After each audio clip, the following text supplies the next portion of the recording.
Sometimes a little change is good, no? It gives you the opportunity to move ahead in life, to grow and discover, to reach new bolder milestones, while still holding true to everything you stand for. IDBI Federal has now changed to AGS Federal. It's the same old company, but with a bold new outlook.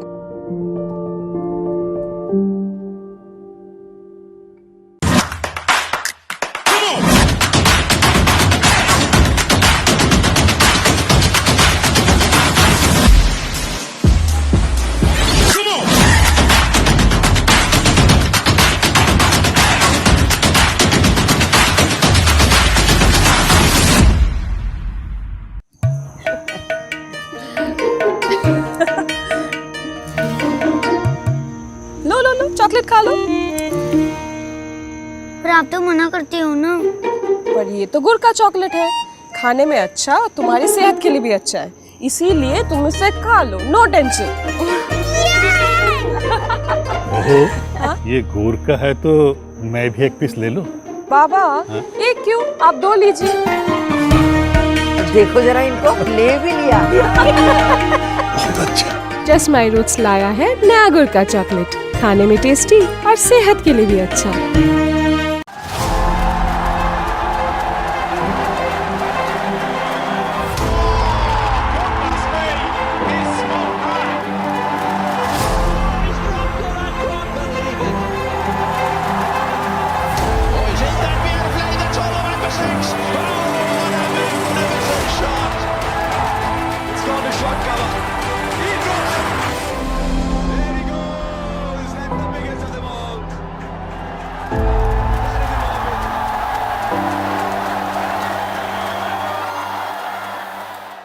Hello and welcome to a very special edition of Backstage with David Warner. If you want a comeback story, you want a story from adversity to triumph, you want a story from someone digging deep and showing utmost resilience and making a comeback and becoming yet once more a hero in front of everyone, David Warner is your man.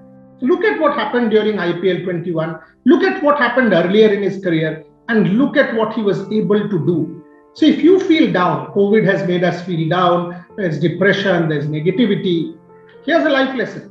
Here's a life lesson. Look at the man and all of a sudden you'll feel, oh, you know what? Everything's possible. David, each time somebody throws Sachin's words, somebody throws a stone at you, you make it into a milestone. What is the story?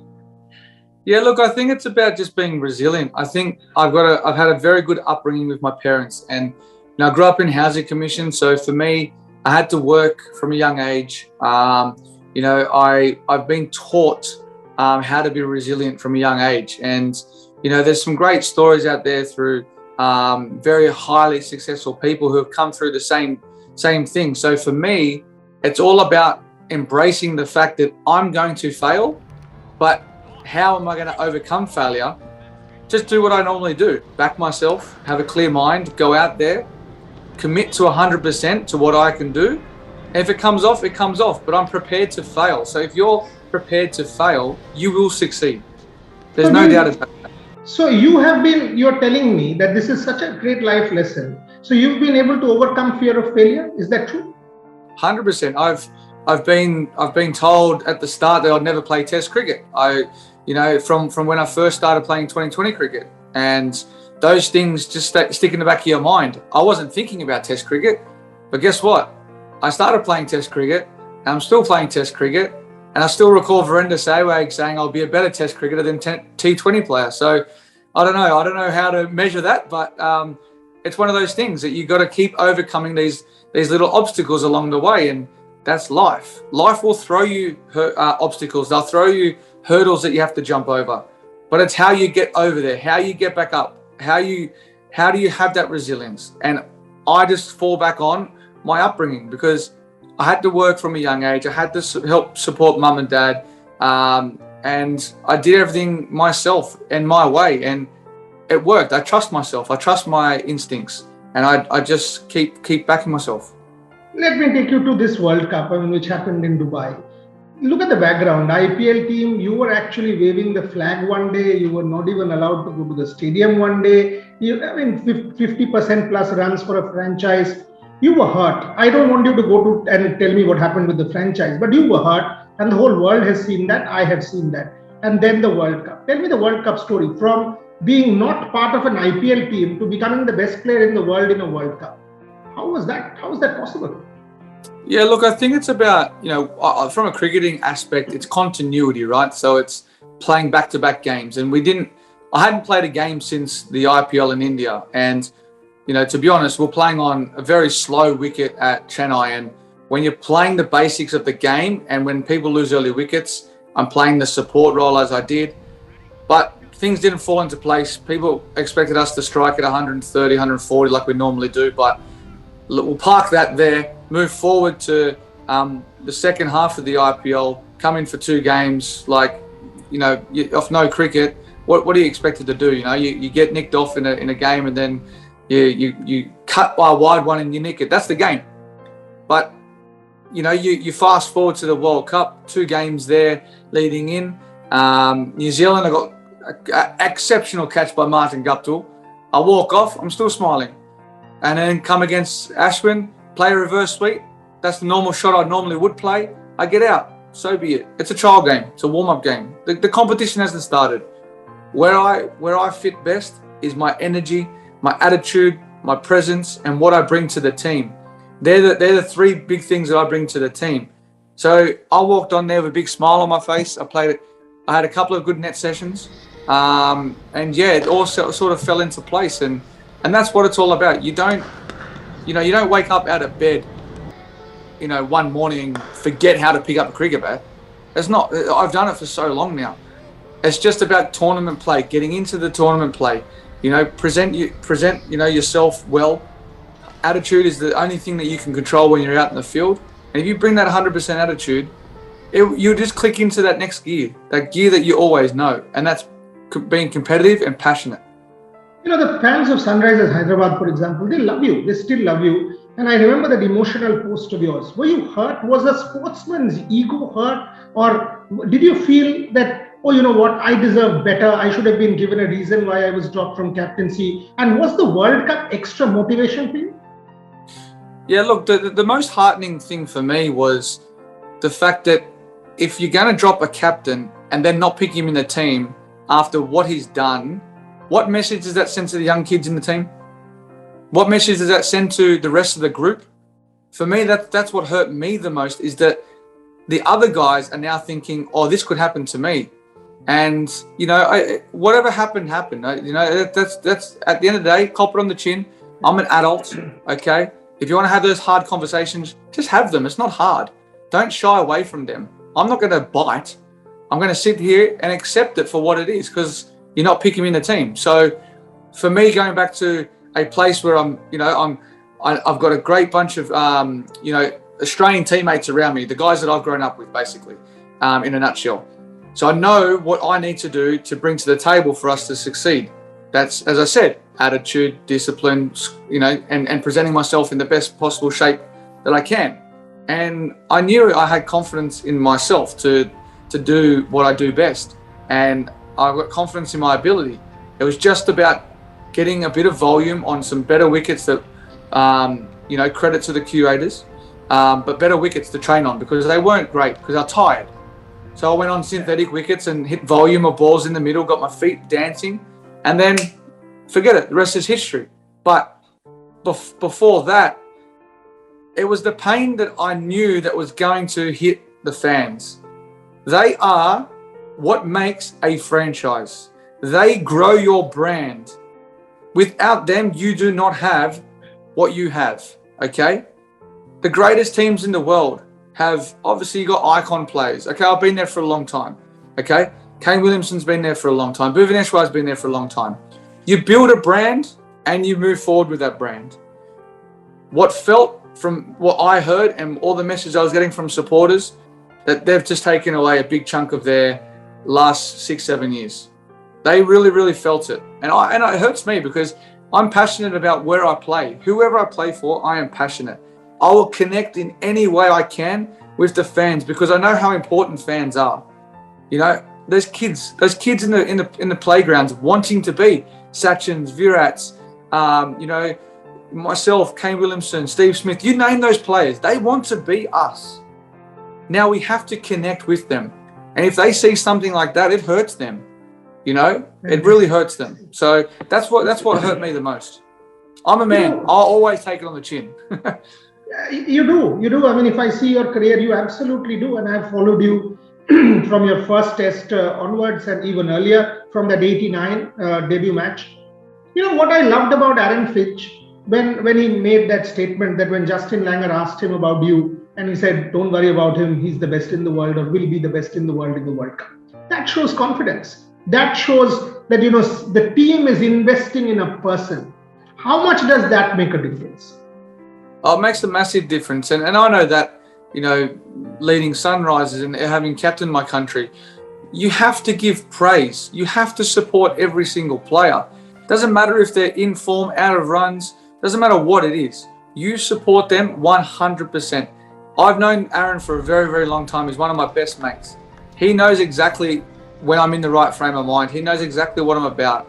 And, you know, to have that support is amazing. But he just knows me well that, you know, you don't need to poke me, you know, the slightest bit, because I'm always going to have that presence and energy about me. But if you give me anything extra to try and, you know, get me going, look out. When it was announced you're the man of the tournament in the World Cup, just tell me about it.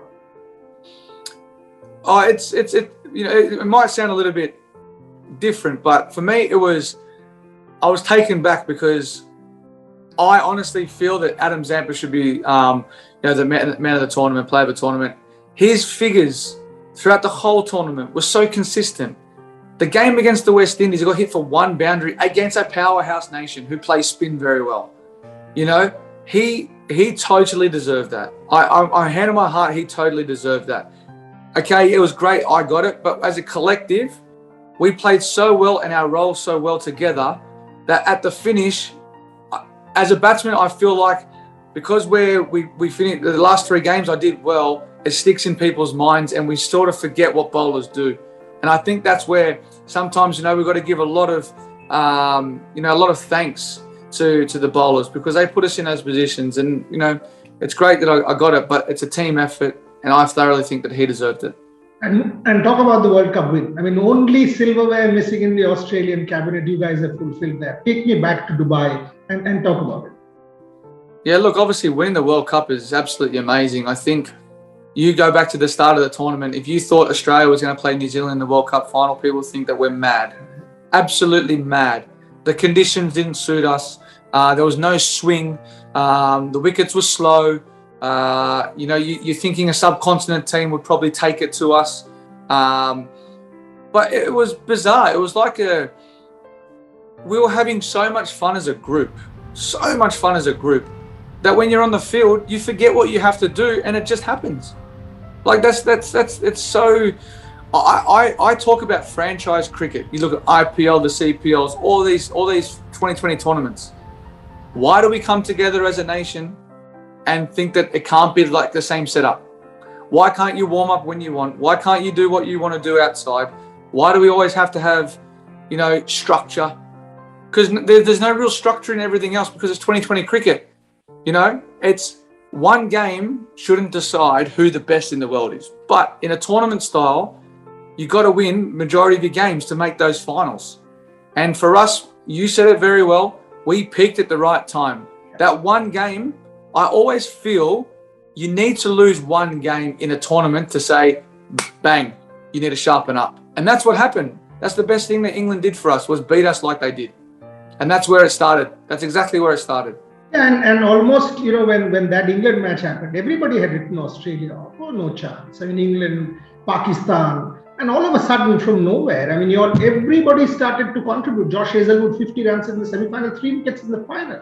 Amazing. Matthew Wade. Talk to me about that Matthew Wade bit. I mean, you were sitting there juggling the ball because I was on commentary and you were juggling the ball, sitting in that, you know, sort of dressing room. And all of a sudden, Matthew Wade, the best bowler in the world, Shaheen Afridi in that tournament, back-to-back sixes, 3 sixes. how does it, I mean, the whole dressing room came together. Talk to me about that Matthew Wade bit and being part of that collective. Because what I love about you is this whole I'm part of a team thing.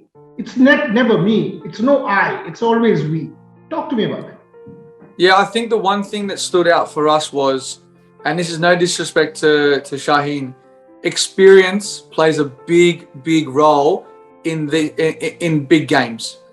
Now, Matthew Wade, he will always ramp. What is Shaheen Afridi's best delivery? Is going to be a Yorker.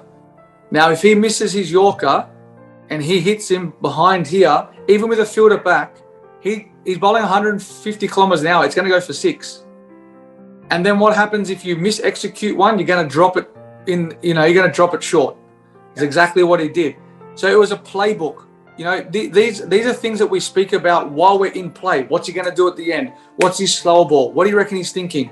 He's setting this field. He's definitely bowling to it. We're constantly talking when we're sitting there. It's not just people will see us and think that, oh, he's the next in. We're collectively communicating out in the middle to the back of what we're thinking is coming ahead. And that's communication. That's what team is. You have to keep it in those situations. You have to remain calm. I can't play that shot that he plays. If I was out there, I would never have hit that 6 because I can't play that shot. So, having a guy like him to come in like he did, and yet again, and specifically in Australia, they wrote having Matthew Wade and Marcus Stoinis batting there off. They said, oh, they can't win games for Australia. Well, yes, they can. They won the biggest game for us. So that's where it comes from. It's experience. Look at MS Dhoni. My God, how many people will say, oh, he's taking it deep to the 20th over. Why did he take it so deep? Because patience and time is on your side, and experience. And that's one thing he's always delivered, is experience. So true.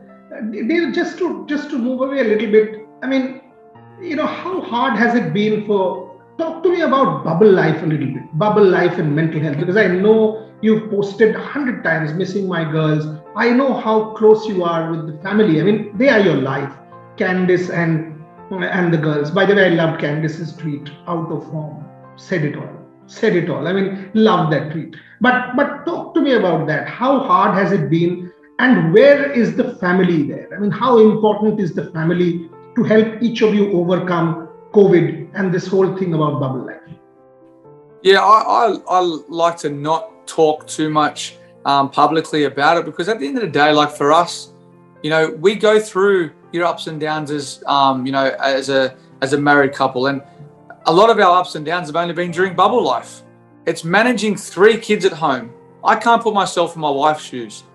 This is coming up to 29 weeks I've been away from my girls this last 12 months. 29 weeks. Now, 29 weeks with 3 children, my wife deserves the biggest medal you can ever give, because that is difficult. I've been on FaceTimes, kids going crazy, going mad, end of the day after school. Kids are kids. They'll always be kids. They don't understand, right? So for me, it hurts to see the kids like that, because I know that my wife, my wife's a very brave lady, a very, very brave lady. I'll never, ever complain. Still never will. But I know exactly at times where it's getting tough. It's hard. They can't travel outside of Australia. Now, they've been away from school for the last 6 to 8 months.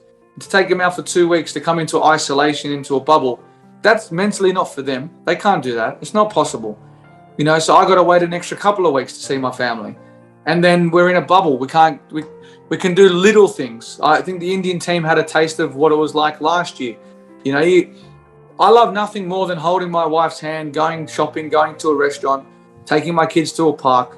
We couldn't even take our kids to a park last year because of too many people around us. Like, it's very, very, very difficult. And there is light at the end of the tunnel at the moment, but to get through that was very difficult. And, it's almost like the biggest weight off your shoulders, because my family love India. They love coming there. It's their favorite part of the calendar. What are we doing in winter in Australia? Oh, we're going to India. We're going to watch the IPL. We're going to support that. We're going to get amongst everyone. My kids absolutely love going on, tuk-tuks, and, they love going to Falanuka Palace in Hyderabad. They love all that stuff. And, you know, for me, that's a special part of me that I get to experience my wife and my daughters. And that's been the hardest thing about the bubbles, not sharing these times with them. You know, what you just said about India is so heartening. I mean, you know, culturally, you have been able to appropriate Indian culture. And that's why maybe the fans love you so much. I mean, whether it is your presence on social media, whether it is Instagram, and you do those little things that, you know, make fans feel you're a part of them. Was it conscious, or is it just, or did India just grow on you as you keep coming to this country? Talk to me about your Indian love affair, because this is unique for an international sports person. One thing for me that really, you know, says a lot is that wherever you are in the world, you have to embrace the culture that you're walking into. It's their country, okay? If I'm an Australian walking into India, you celebrate everything that they celebrate. You have more public holidays in the world than anywhere, because it's so, there's a lot of spirits there, a lot of spiritual stuff, a lot of, you know, there's a lot of different religions there as well. There's what is it, 27, 28 different dialects. There's so much culture about India that you need to embrace. You know, same as Australia. When we come to Australia, I want to cook people a nice barbecue. Everyone talks about, you know, shrimp on the barbie. They talk about like all these things about Australia. But I've been so welcomed into the country that I feel I have to embrace it, because I want to. I want to see how you all in India live. I want to eat the food. Everyone talks about how good the curries are. Amazing. Spicy, but amazing. You know, different places. Calcutta's different from Delhi. Delhi's different from Mumbai. You know, then you go to Hyderabad. Then you go down to, you know, across to Vizag. They're all so different. So you have to embrace culture. And I love it. And I absolutely do love it. And, you know, it's a place I'm going to visit for the rest of my life. And I hope when my girls get to the age of, you know, 20 to 25, even a bit older, they want to go there and they can say to their friends, this is a place you must travel to. You must travel to. It's beautiful. Fascinating. Absolutely fascinating. Any Indian fan listening to this is what it should be like. David, there is a difference between a leader and a captain. Even if you are not captain, you're a leader. Talk to me about your philosophy of leadership, be it as captain of Hyderabad, be it as captain of Australia, be it as a senior pro in the team. You've always led. Talk to me about your philosophy of leadership. I think the most important thing is you need to know the players. It's not knowing the player as in, hey mate, how are you? Get to know what their background has been like, their upbringing. You got to be able to deal with personality, right? So I'm totally different to someone like a Steve Smith. You know, you've got people who have come from, you know, non-privileged backgrounds in India. Then you come from people who are a little bit higher class. How do you gel together? How do I get the best out of this person and that person? I love to get involved in knowing the person, and then I can deliver and get the best out of that person. Because let's face it, we all come from different backgrounds. We come from different parents. You know, you're so different from. We have this thing about we play for your country, but this guy lives 5 hours across the other side of the country. I've never met him before.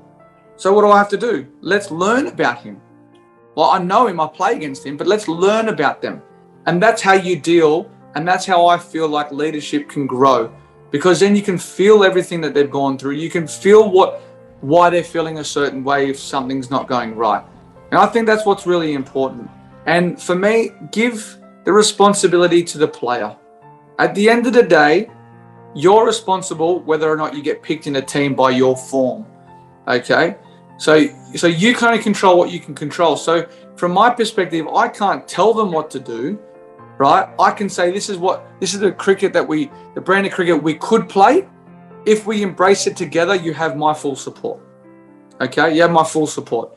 And that's how I like to go about it. I'll always be a bowler's captain, because at the end of the day, without your bowlers, you're not a team.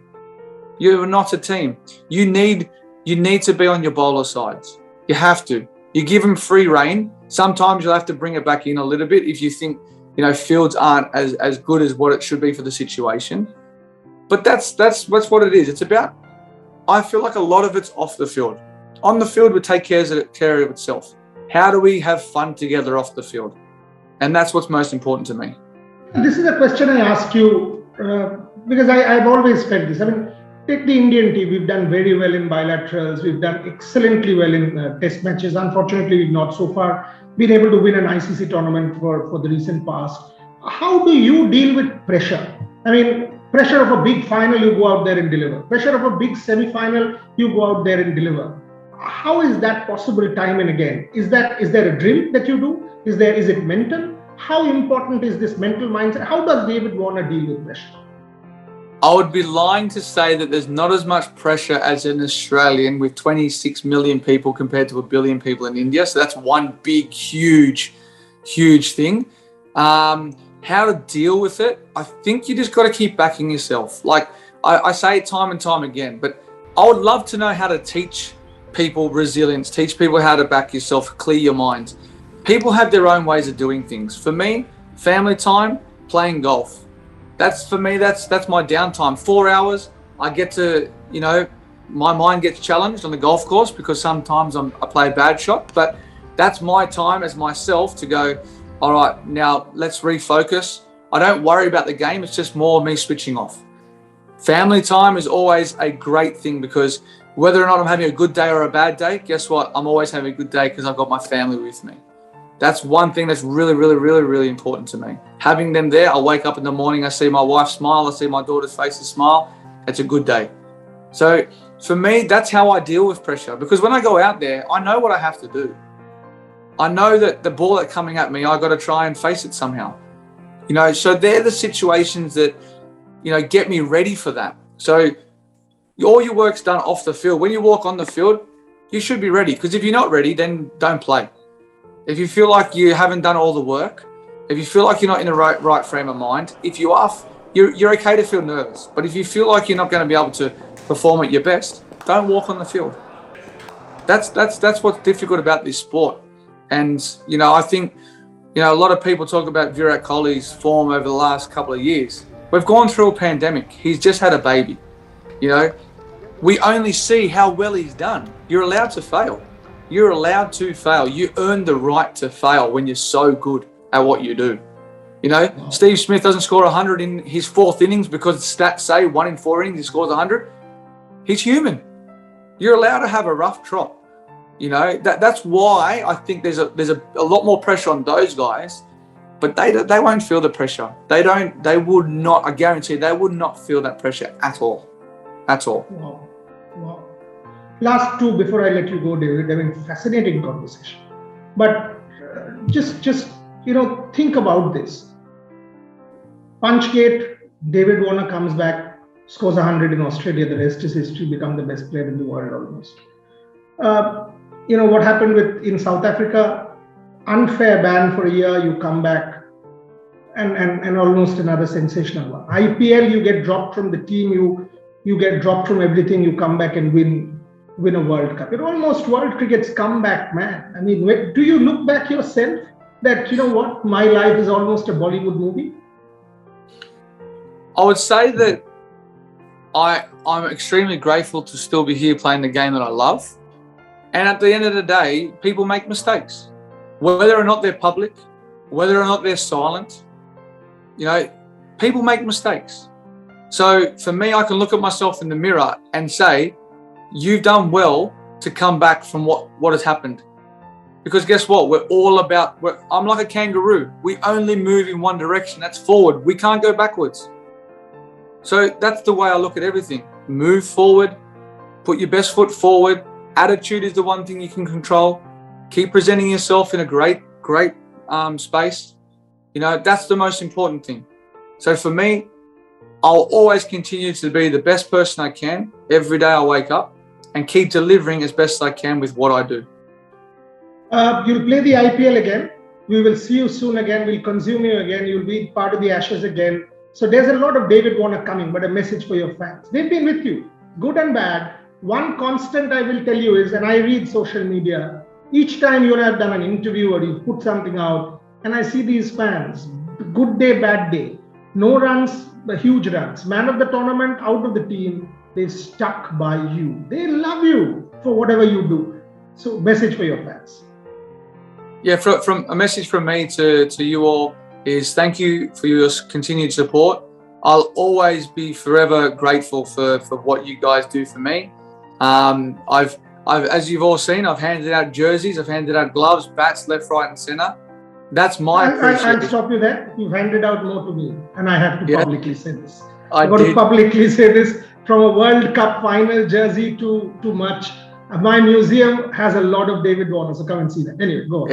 Exactly. So that's my appreciation that I can only show, and by performing on the field, because I can't reach out to every single person. So every time there's a comment that you guys leave on my social platforms or whatever it is, I always try my best to get back to you. I do read your messages, whether they're good or bad. I always try to reply as much as I can, but guess what? You always put a smile on my face, and hopefully I can keep continuing to put a smile on your face. So thank you very much. Fascinating. At the end of the day, you might score whatever number of runs. You won man of the tournaments. You won many man of the match awards. You'll win matches for Australia and your franchise, but you'll be defined by who you are, and you're a good human being. Whether as a husband, whether as a father, whether as a friend, whether as a cricketer, you've enriched our sport. So I appreciate your friendship forever. Always will be there for you, and you've been there for me. So this is a bond that I will take to my grave. So thank you very much for being there for me. Thank you. I echo your words, Boria. Cheers.